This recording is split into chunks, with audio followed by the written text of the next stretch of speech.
Tutupnya. Ya, sebentar bisa tutup. Masuk ini kan? Live ini. 6 orang menonton. Pikiran-pikirannya kan.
Begini mana?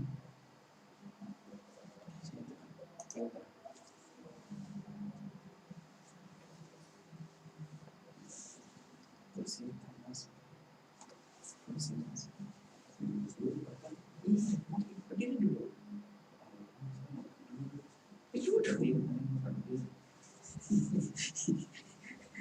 Sini berdiri lah.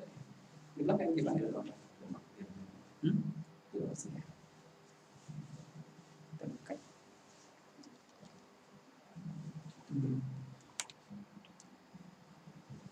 Sini kan dulu. Mulai.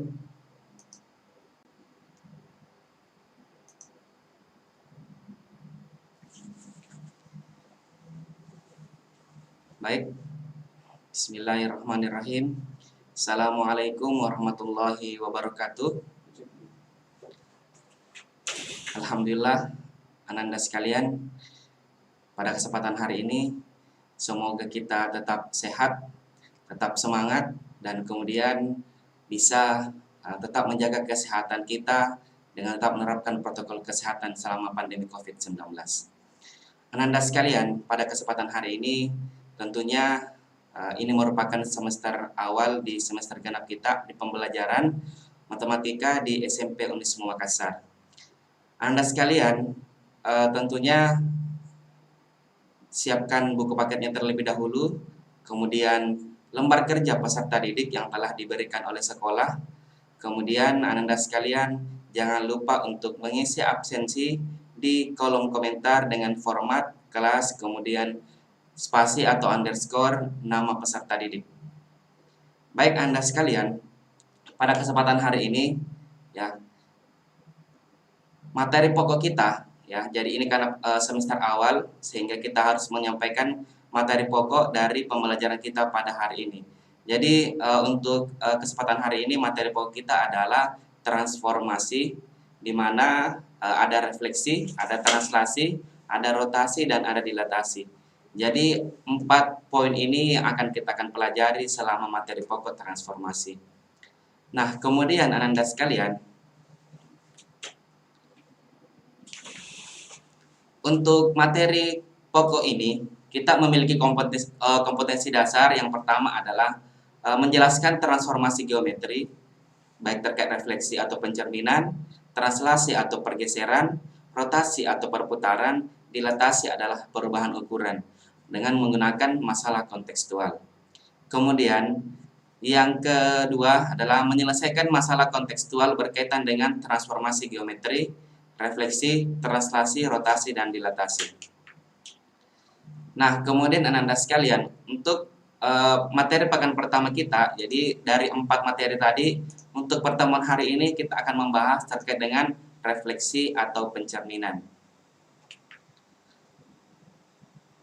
Nah, Anda sekalian, jadi terlebih dahulu kita akan mengetahui apa sih tujuan pembelajaran kita pada hari ini, supaya kita tahu target kita pada hari ini untuk belajar matematika apa saja, seperti itu. Sehingga tujuan pembelajaran kita pada hari ini adalah,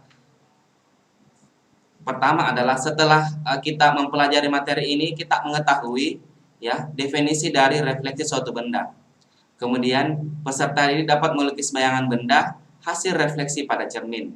Kemudian yang ketiga adalah peserta didik dapat menentukan koordinat bayangan benda hasil refleksi pada koordinat. Jadi ini adalah 3 tujuan pembelajaran kita pada hari ini akan kita capai. Nah, lalu kemudian Ananda sekalian, pada kesempatan hari ini, apa yang akan kita lakukan? Jadi yang pertama Ananda sekalian, ya, peserta didik menyiapkan terlebih dahulu alat tulis yang dibutuhkan seperti pensil, pulpen, penggaris, dan 2 buah spidol warna. Lalu kemudian silakan diperhatikan pada lembar kerja peserta didik yang telah dibagikan.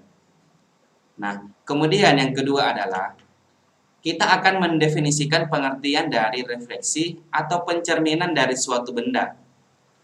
Kemudian yang ketiga, kita akan melukis bayangan benda hasil refleksi pada cermin.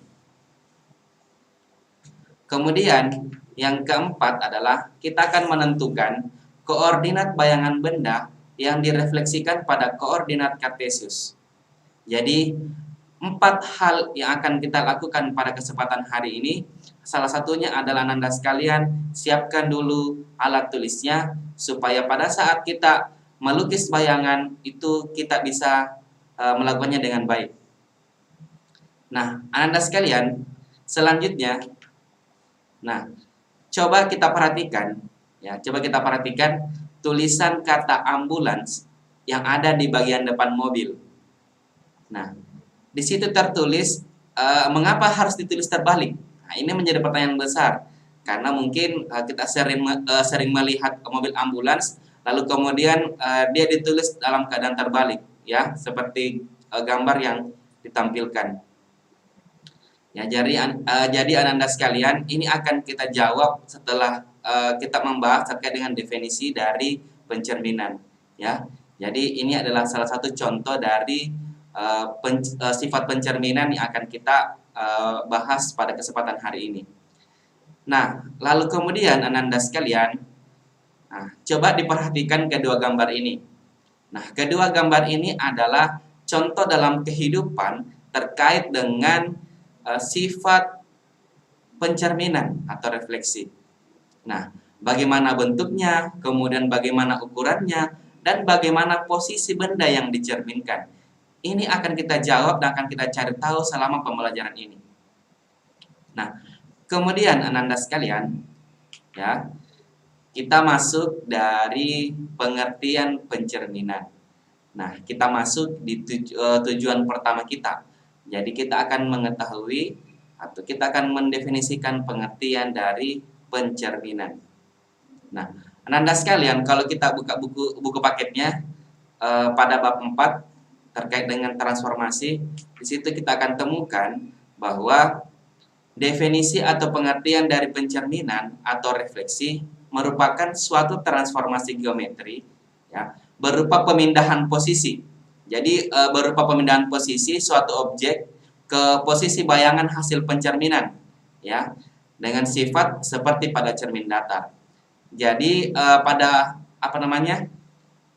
pencerminan atau refleksi yang kita bahas pada hari ini itu terkait dengan sifat pada cermin datar. Nah, ini kalau kita kaitkan dengan sifat pada cermin datar pada mata pelajaran fisika, bahwa ya sifat seperti pada cermin datar kita akan fokuskan pada pencerminan kali ini. Jadi kalau misalkan ada yang bertanya bagaimana dengan sifat cermin cekung atau cermin cembung, jadi kita fokus pada cermin datar. Jadi pencerminan kali ini kita akan fokus terkait dengan cermin datar, sifat pada cermin datar. Nah, kemudian coba kita perhatikan. Nah, gambar yang Bapak tampilkan ini ada objek, kemudian ada bayangan objek. Jadi yang di tengah-tengah itu adalah merupakan cermin. Sehingga jarak dari objek ke cermin dengan jarak bayangan objek ke cermin itu akan sama. Jadi itulah yang merupakan definisi dari pencerminan itu sendiri, bahwa berupa pemindahan posisi suatu objek ke posisi bayangan hasil pencerminan dengan sifat seperti pada cermin datar. Nah, kemudian Ananda sekalian, nah silakan diperhatikan LKPD-nya dulu. Silakan diperhatikan pada kegiatan pertama, melukis bayangan benda hasil refleksi pada cermin. Oke, silakan dibuka LKPD-nya, Ananda sekalian. Kemudian perhatikan pada kegiatan pertama terkait melukis bayangan benda hasil refleksi pada cermin. Ya, silakan. Kemudian Ananda sekalian, coba diperhatikan. Kalau sudah diperhatikan, kita akan masuk di langkah-langkah dari melukis bayangan benda hasil refleksi pada cermin. Nah, langkah yang pertama adalah kita buatlah gambar bangun datar segitiga ABC. Nah, jadi Bapak menyampaikan contoh ya, bagaimana melukis bayangan benda hasil refleksi pada cermin. Untuk Ananda sekalian, sesuai dengan LKPD-nya atau lembar kerja peserta didik, kalian diminta untuk membuat atau menggambar bangun datar segi 4 ya. Jadi kalian diminta untuk menggambar bangun datar segi 4. Nah, karena bangun datar segi 4 itu ada 6, jadi silakan Ananda sekalian pilih salah satu di antara 6 itu. Boleh persegi panjang, boleh persegi, boleh belah ketupat, boleh jajar genjang, trapesium atau layang-layang. Silahkan dipilih salah satu dari ke-6 bangun datar segi 4. Nah, jadi coba diperhatikan pada kotak ini. Jadi kita sudah disediakan kotak atau lembaran yang sudah diberikan. Di situ ada semacam kertas berpetak yang sudah kita diberikan, sudah disediakan. Kemudian silakan gambar bangun datar sesuai dengan apa yang diperintahkan. Jadi Ananda sekalian silakan dilakukan kegiatan ini. Yang pertama, buat bangun datar dulu. Silakan pilih di antara 6 bangun datar segi 4. Silakan dilakukan.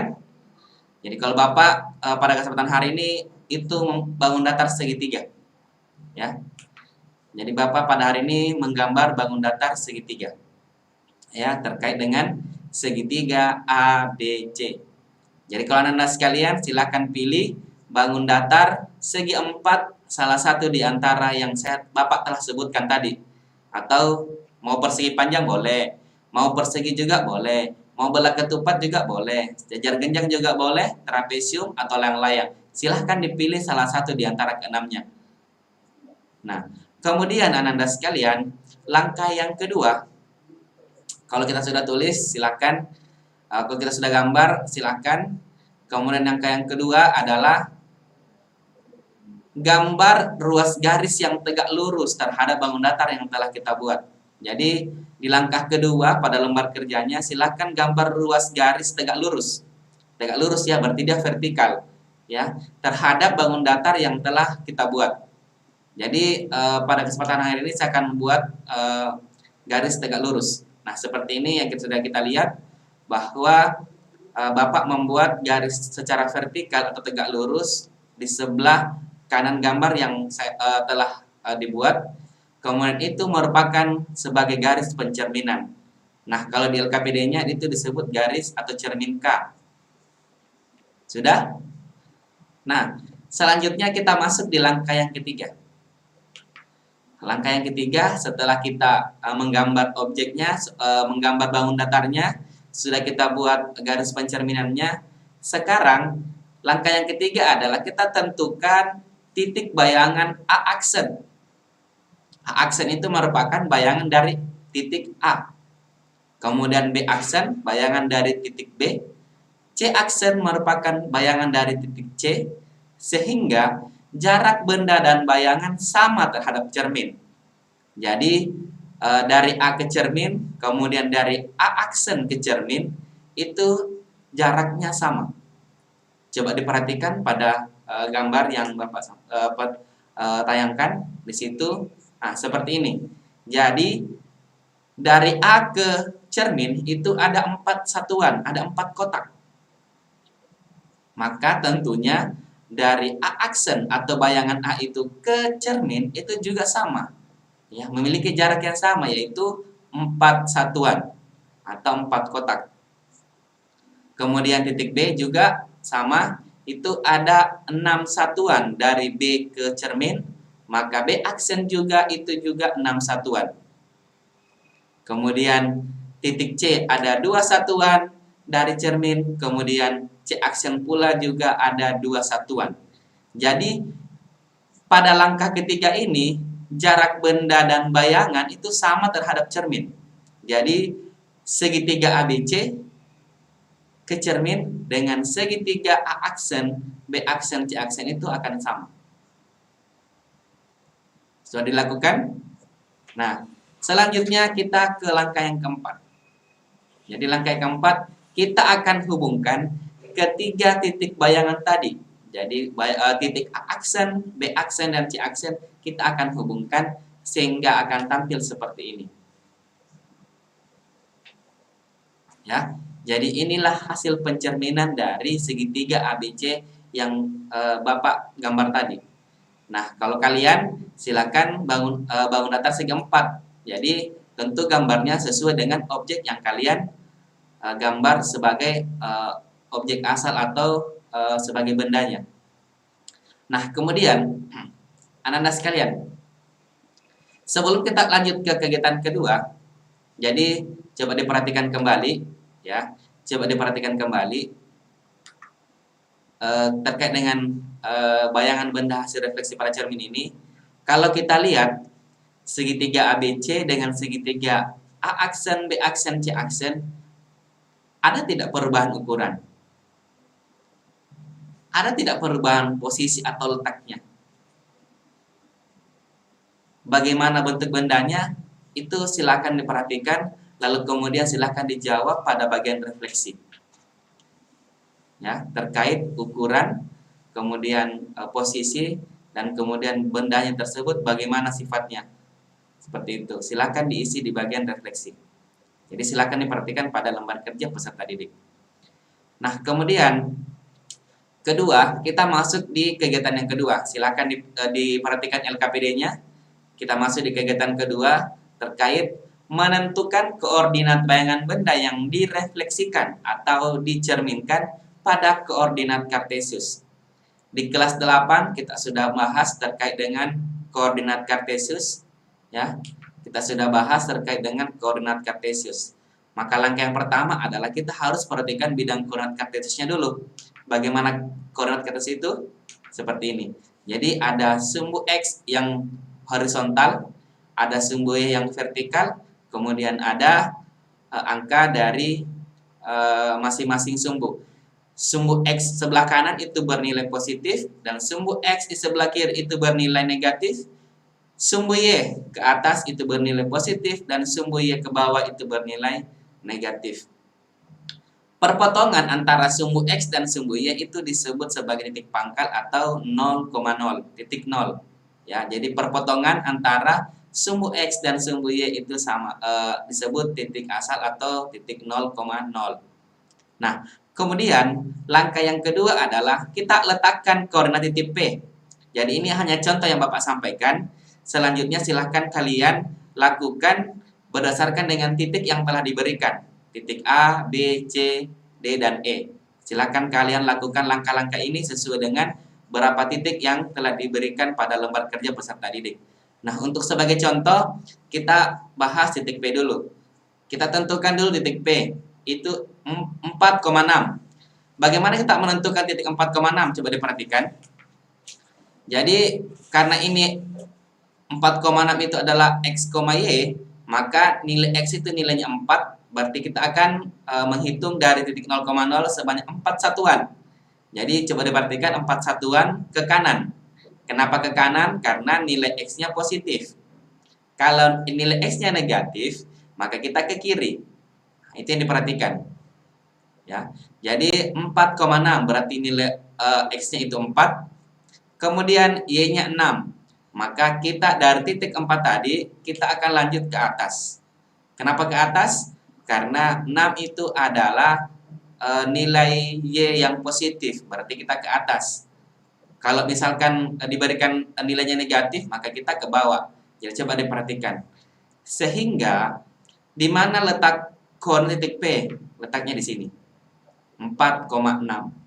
Itu adalah koordinat titik P 4,6 pada koordinat kartesius. Dipahami sampai di sini? Nah, kemudian yang kedua, kita masuk ke langkah yang ketiga pada lembar kerja ini. Setelah kita membuat koordinat kartesius pada lembar kerja peserta didik yang telah disediakan, kemudian kita telah menentukan titik P 4,6, maka langkah yang ketiga adalah menentukan koordinat bayangan 4,6 terhadap cermin. Nah, jadi kita fokus ke cermin, yaitu sumbu X. Di mana sumbu X? Sumbu X adalah sumbu yang horizontal. Nah, jadi coba diperhatikan di mana sumbu X. Nah, Bapak berikan sumbu X itu yang di lingkaran warna hijau itu adalah sumbu X. Berarti itu yang sebagai cermin. Ya. Jadi Bapak berikan contoh sebagai cermin itu adalah sumbu X. Ya. Jadi sumbu X, kemudian titik P 4,6. Coba diperhatikan titik P 4,6, kita akan cerminkan terhadap sumbu X. Di mana posisi bayangannya? Ketika cermin ada di cerminnya adalah sumbu X. Coba diperhatikan. Maka bayangannya itu adalah sama halnya tadi Bapak sampaikan bahwa jarak benda atau jarak titik itu dari cermin itu akan sama dengan jarak bayangan benda atau bayangan titik itu ke cermin. Sehingga akan menghasilkan bayangan dari P atau P aksen itu 4,-6. Coba diperhatikan. Jadi bayangannya P terhadap sumbu X itu ada di bawah, yaitu titik 4,-6. Sehingga bayangan tersebut dikatakan P aksen. Nah, kemudian anak-anak sekalian, yang keempat, ya, jika titik P 4,6, coba diperhatikan titik P 4,6 dicerminkan terhadap sumbu X, maka bayangan dari P, yaitu P aksen 4,-6. Jadi coba diperhatikan apa yang berubah dari titik P ke P aksen. Ternyata nilai X-nya sama dan nilai Y-nya yang berubah. Sehingga ketika kita mencerminkan suatu titik atau suatu benda, maka yang berubah adalah nilai Y-nya. Ya, seperti itu. Kemudian untuk pencerminan terhadap sumbu yang lainnya, silakan dipelajari buku paketnya halaman 105, dan untuk kita jawab pada tabel 2.1. Jadi pada lembar kerjanya di situ sudah ada tabel yang terkait dengan suatu benda atau titik tersebut dicerminkan terhadap sumbu X, sumbu Y, titik asal, kemudian X sama dengan Y, dan kemudian X sama dengan minus Y. Jadi silahkan anak-anak sekalian dengan memperhatikan buku paketnya pada halaman 105, kemudian silahkan jawab tabel 2.1. Ya, tabel 2.1. Sehingga setelah ini kita mampu melihat bagaimana bayangan titik dari suatu benda pada koordinat kartesius. Jadi terhadap cerminnya terhadap sumbu X, kemudian terhadap sumbu Y, kemudian terhadap titik asal atau 0,0, kemudian terhadap X sama dengan Y, kemudian yang kelima adalah cerminnya X sebagai minus Y. Silakan diperhatikan pada buku paketnya halaman 105, kemudian silakan dijawab bayangan ataupun pertanyaan pada LKPD yang terletak pada tabel 2.1, ya, Anda sekalian. Nah, kemudian untuk penilaian, jadi hari ini kita belajar dulu bagaimana menentukan bayangan titik atau satu benda pada cermin, kemudian bagaimana menentukan bayangan suatu benda terhadap koordinat kartesius, ya. Maka nanti insya Allah untuk penilaiannya kita akan berikan di akun Nuadu. Silakan diakses pada akun Nuadu masing-masing mulai hari Selasa besok tanggal 12 Januari 2021 pukul 1 siang. Ya. Jadi silakan dipantau mulai besok siang terkait dengan penilaian pertemuan kita pada hari ini. Bapak ingin melihat bagaimana kalian mengetahui terkait dengan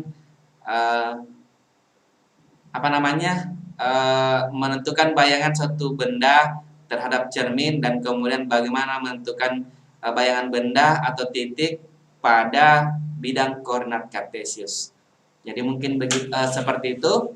Jadi Anda sekalian, Bapak harapkan pembelajaran hari ini kalian bisa pahami, dan Anda sekalian kita bisa menentukan kesimpulan pada hari ini bahwa pencerminan atau refleksi pada suatu benda itu adalah pemindahan suatu objek, ya, pemindahan suatu objek di mana jarak benda ke cermin dan jarak benda ke bayangan ke cermin itu sama, ya, seperti itu. Jadi silakan lakukan kegiatan pertama, kegiatan kedua, lalu kemudian besok silakan pantau di akun Wadu masing-masing terkait dengan penilaian pada pembelajaran hari ini. Bapak ingin mengetahui sejauh mana pemahaman kalian terkait dengan materi yang Bapak sudah sampaikan. Tapi insya Allah ketika Anda sekalian memperhatikan lembar kerja peserta didiknya, insya Allah kalian bisa mengetahui dan kemudian bisa menjawab pertanyaan terkait dengan apa yang akan diberikan pada akun Wadu masing-masing di esok hari. Bapak tutup dengan kita sama-sama mengucapkan alhamdulillahirabbil-alamin. Anda sekalian, setelah ini silakan dikerjakan lembar kerja peserta didiknya sebelum kita masuk pada mata pelajaran yang kedua setelah ini. Jadi Bapak harapkan anak-anak sekalian langsung mengerjakan lembar kerja peserta didiknya. Silakan dikerjakan LKPD-nya langsung, jangan ditunda-tunda, sehingga setelah masuk pembelajaran atau mata pelajaran kedua, anak-anak sekalian sudah menyelesaikan LKPD-nya. Bapak undur diri dari ruang live ini. Billahi fisabil haq, nun wal kalam musturun. Assalamualaikum warahmatullahi wabarakatuh.